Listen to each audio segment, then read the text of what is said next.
Good morning, guys. What is up? What is happening? We are live action, live action, live action. Since we are live, guys, this is interactive. I want you guys to let me know what you want to know about interviewing. And today we're talking about medical school interview nerves. Oh my gosh, it's so nerve-wracking. It's so overwhelming to interview, right? It's a moment for your whole lives that you worked for, and then it's there, and it's in a moment, and you have to seize it, right? Like the Eminem song, for the moment, right? And so today what we're gonna talk about is overcoming the emotions of it. On Wednesday, a couple days ago, what up, Mike? A couple days ago, we talked about 4 tips and 4 lessons from the presidential debate to help you guys be better interviewers. If you missed that, go check that out on my channel. And one of those tips and one of those points was controlling your emotions. So I thought today we go a little bit more in depth and we talk about how to actually control that emotions, because we want advice that's actionable, right? You guys come here to learn to be great.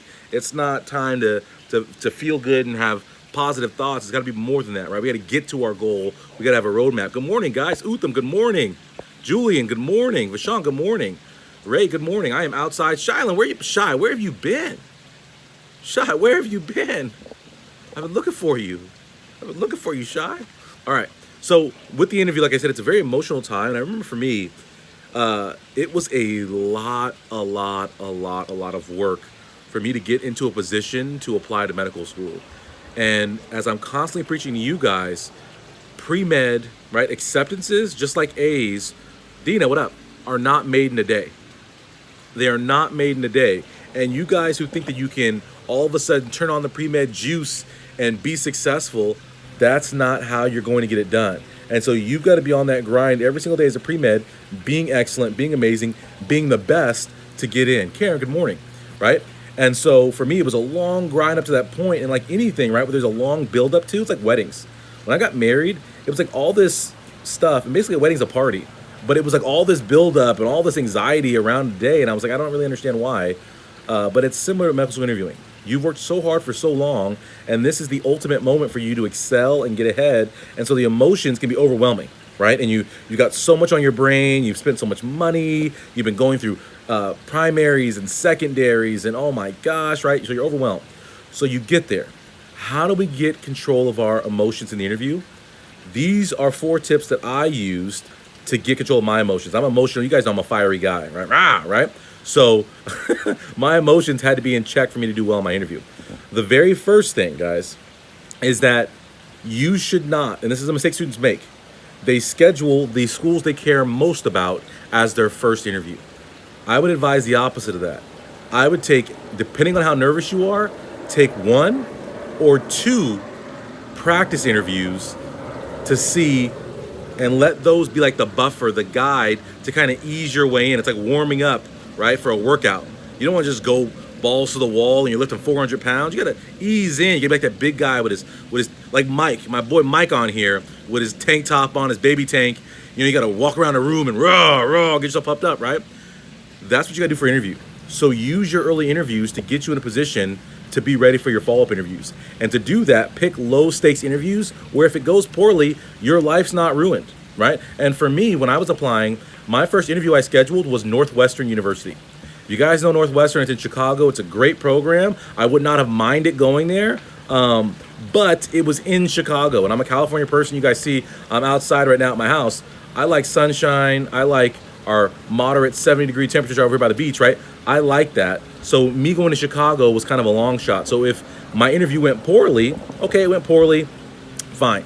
And then I'm like, okay, fine. I don't want to go to Chicago. I don't want to go to Chicago anyway. Northwestern sucks, all right? What kind of real school or team would have purple as one of its primary colors?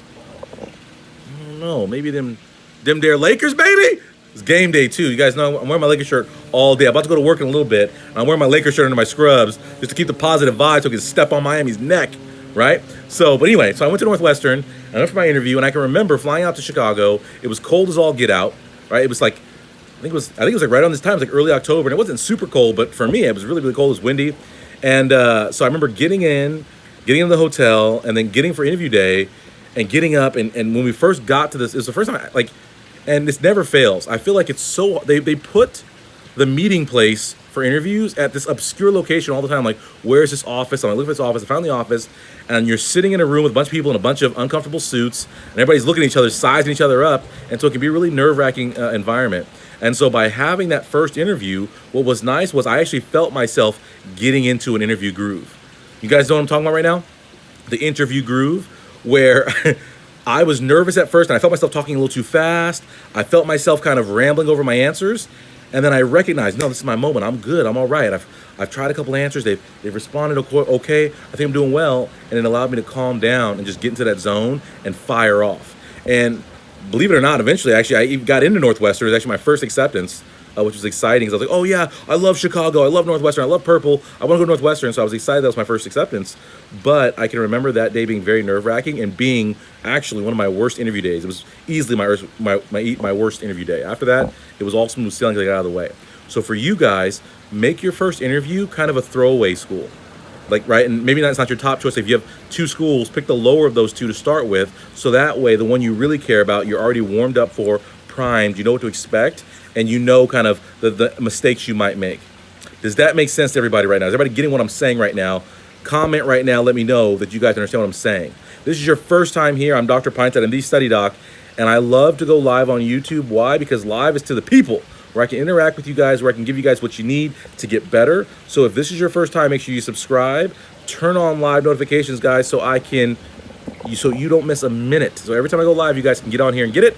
And if you guys are enjoying this right now, everyone like the video right now. Like the video. There's too many of y'all on here to not be liking this video. So like this video.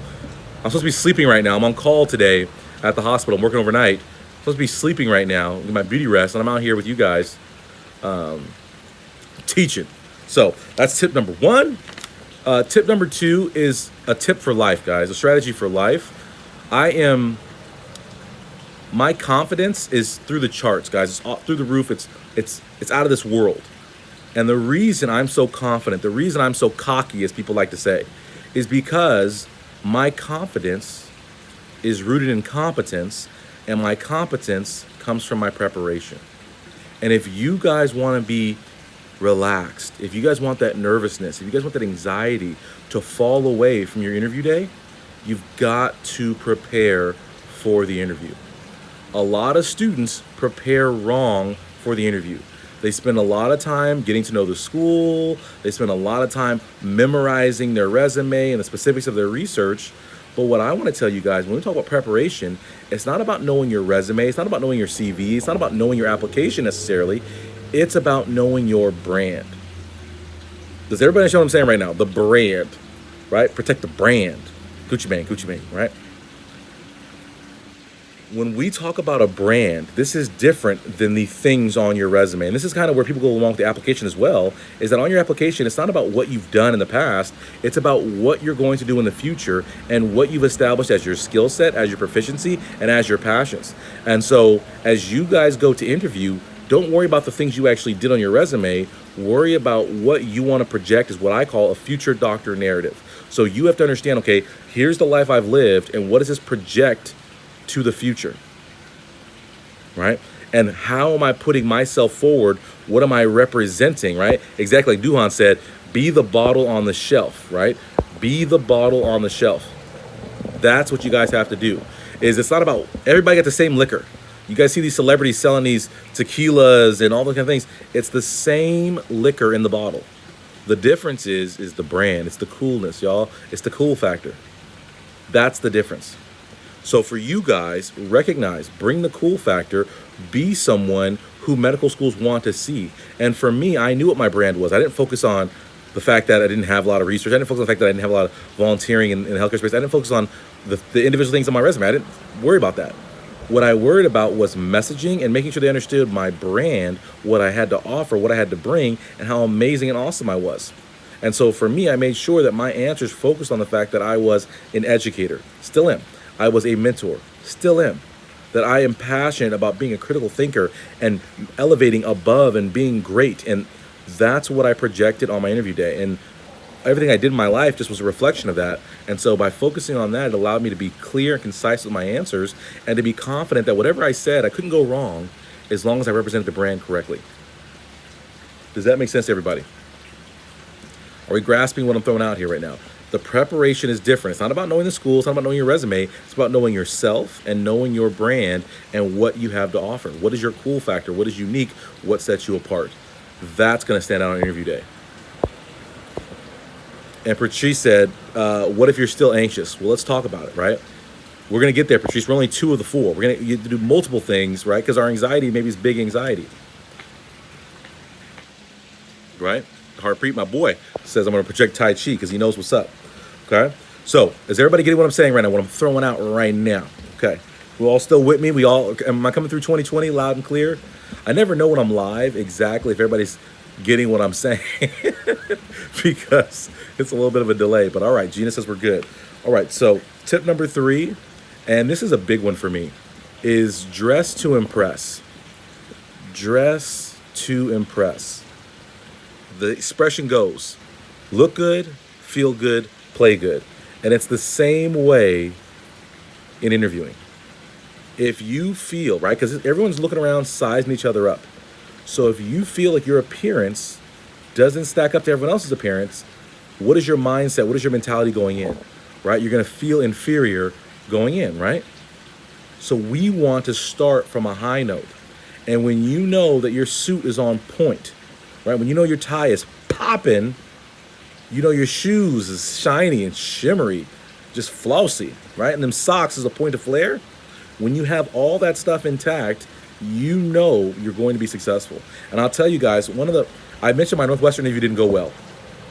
One of the reasons I think my Northwestern interview didn't go well, not only because it was my first interview, but also because I was traveling across I thought was at the time, I thought Chicago was on the East Coast. Turns out Chicago's in the Midwest. That's how ignorant I am as a Californian. But so I go to Northwestern, and I actually forgot my razor. And you guys see this beard growth. I shaved 2 days ago. My beard is fierce. It's unstoppable, like me. Okay? And so I forgot my razor, and so I wasn't as clean shaved as I wanted to be for my interview day. And I felt that it affected my confidence. I'm gonna be dead serious with you guys. I feel like it's a big thing. Like everything's got to be on point. I'm like, oh man, my facial hair, it's all scraggly, and like it's just like, I don't know. It was just something. So anyway, so I thought about that, and that I think was what got me off to a slow start. But then I recognized, like, it doesn't matter that little bit of stubble. I'm so awesome. I'm a rock star at this interview game, and then I just carried that through. But for you guys, everyone knows, right? There's nothing worse than being the poor kid at school, and as someone who was, right, like it's nothing worse than coming. I remember one year, and my 80s babies will remember this. I was born in the 80s. And so growing up in the 90s and going to school, corduroy was popular. It was so popular for a minute. For a good solid minute, corduroy was popular. And I wanted to get in on the corduroy trend. I wanted some corduroy pants. I wanted corduroy everything. And so I was asking my mom, I need corduroy, I need corduroy, I need corduroy, I need corduroy. My mom's like, you already have school clothes. You already have school clothes. I'm like, Mom, I need corduroy. Corduroy is in. And so I didn't have corduroy that whole entire school year. The next year we go school shopping. My mom's like, okay, I get you corduroy now because now it's a new school year. I get the corduroy, and my whole wardrobe is corduroy. I got the green, the olive, the brown, the tan. My entire wardrobe is corduroy. I'm like, man, I'm going to be flossing on cats this year in my corduroy. And I get to school the first day, and it turns out I have missed the corduroy trend, and now overalls are in. Overalls are in, corduroy is out, and I have missed the trend. And it was sad, right? And it hurt my feelings. Because everyone else had their nice, shiny new overalls on, and I'm like, dang, I got corduroys from last year. I thought it was like probably hand-me-down, recycled. I'm like, no, this is brand new. This is. I don't know if you guys remember Old Navy. Is Old Navy still around? I think Old Navy's still around. I don't know. But these are Old Navy corduroy, guys. Top of the line. The ON, y'all. The ON, Old Navy.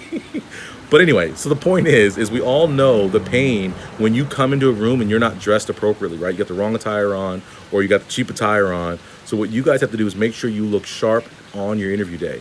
It doesn't have to be a whole lot of money out of your pocket to look sharp. 3-day suit broker, y'all. 3 suits like $100. It's totally fine.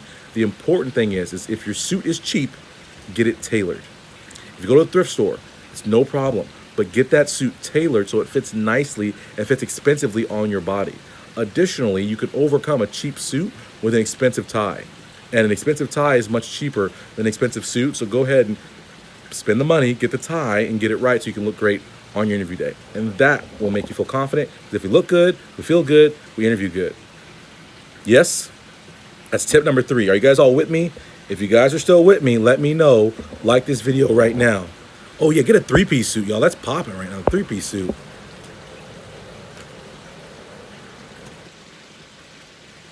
Don't worry about odd looks when you wear a tie. It's how you feel. And it's what you project through that outfit. The outfit, I know a lot of people got expensive outfits, but ain't got no game, right? Who can't bring it, who can't talk about themselves, who can't interview well.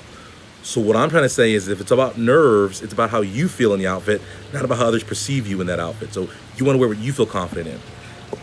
All right, the 4th and final thing that you guys must do if you guys are going to do well in the interview and put yourself in the right space is to absolutely get your mind right and have a mental routine for the interview.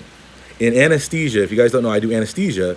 We talk about the mental anesthetic and walking yourself through what you're going to do. Okay, listen, the night before, I'm going to call the patient. I'm going to ask him these questions. I'm going to build rapport in this way. You know what? When I get there the morning of, I'm going to set up my station this way, have my machine, make sure my gas is filled, okay, all these things. I'm going to go greet the patient this way. I'm going to do the IV this way. I'm going to walk them back this way. And you're going to walk through the entire routine of what your anesthetic is. In interviewing, it's no different. We want to have an interview mental routine. So what I want you guys to do the morning of, I would always get into my interviews the night before. I would wake up really early, have a nice breakfast. And after that breakfast, I would just sit there and I would reflect. And I would say, okay, listen, today it's going to be strong, strong, strong, strong. I'm going to walk in there confident, poised. I'm going to speak to my brand. What is my brand? Let me remind myself. What are my key talking points? Okay. How awesome and amazing am I? How good do I look? Look at myself in the mirror. Kind of pump yourself up and walk yourself through all the positive, right? That positive mental framework, walking ourselves through the day of all the great things that are going to happen during that interview and nothing negative, right? Does that make sense?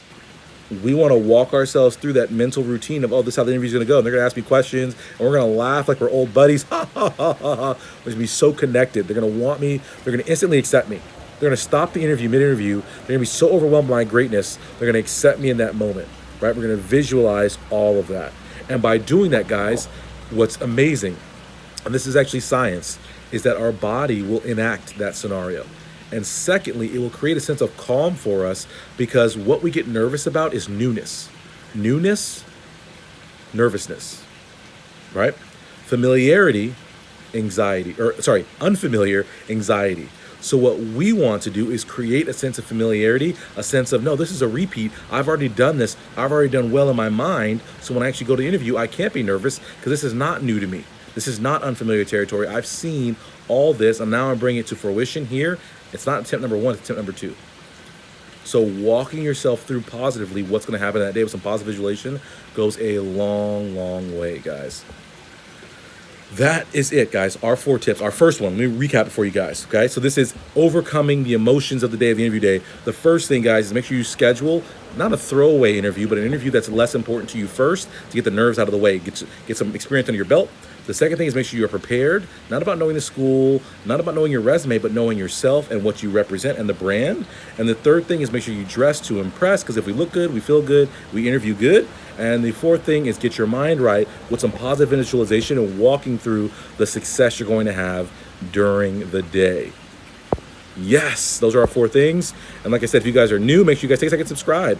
Turn on these live notifications. We're going to be going live a lot more, including it's Friday today, tomorrow morning, Saturday, 7 a.m. I'll be live back on the whiteboard talking more about whatever you guys want to talk about. Actually, Saturday's a special day where you guys get to ask questions and I'll talk about whatever you guys want to talk about, right?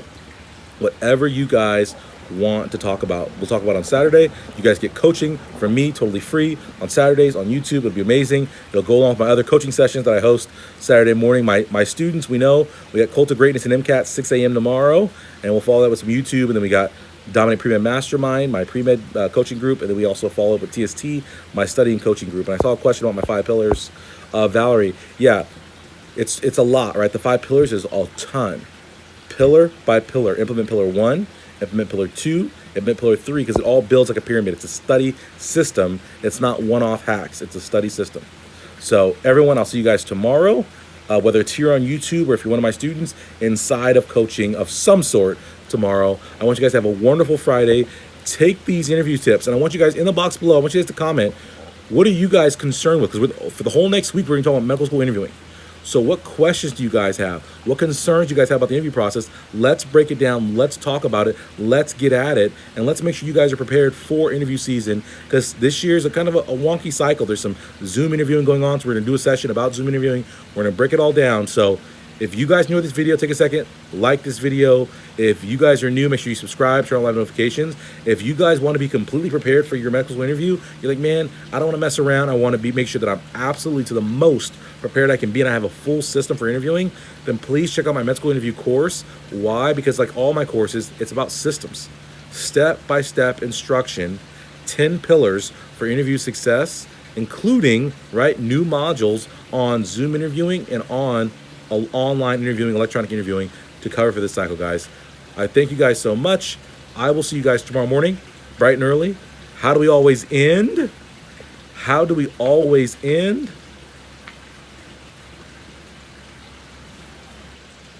No excuses, just dominate, guys. I will see you. You guys want to see the view, actually? Let me give you guys some soothing vibes this morning. Let me give you guys the view. Chilling by the pool. Chilling by the pool, y'all. All right, everybody have a great, great day. I'll see you guys tomorrow for coaching. Later.